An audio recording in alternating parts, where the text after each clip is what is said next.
with 6 simple ingredients, a little bit of time, you can make chocolate covered cherries at home. You're going to strain about 1 small jar of maraschino cherries. Line them separately on a wire rack or baking sheet and set them in the freezer for about an hour. Next, you are going to combine 3 tablespoons of softened butter, 3 tablespoons of corn syrup, and 2 cups of sifted powdered sugar into a mixing bowl.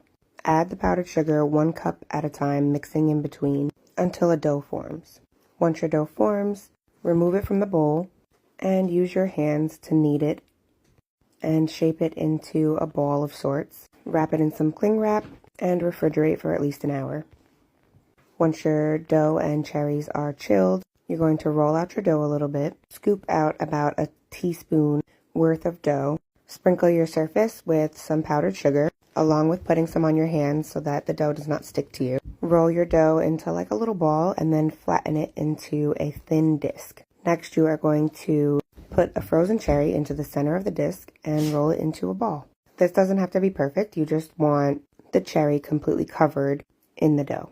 This is probably the most tedious part of this because you're just rolling and filling the dough repeatedly until all of your cherries are dough-covered balls.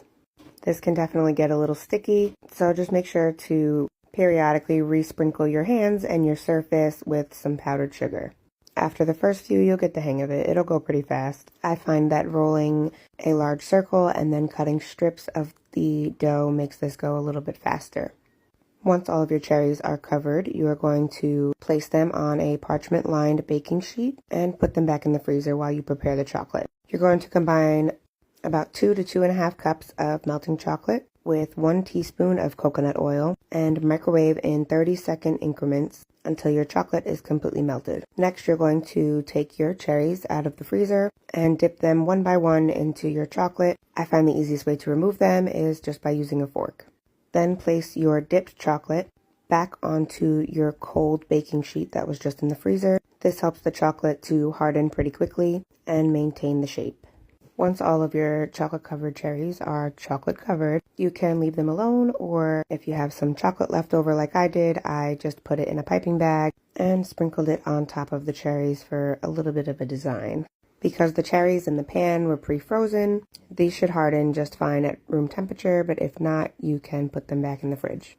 I'm just using whatever excess chocolate and making some little chocolate stars. Once your cherries are completely hardened, you can put them in an airtight container and store them. The longer the cherries sit, the more liquid the center will be. I let these sit for about 2 weeks, and they came out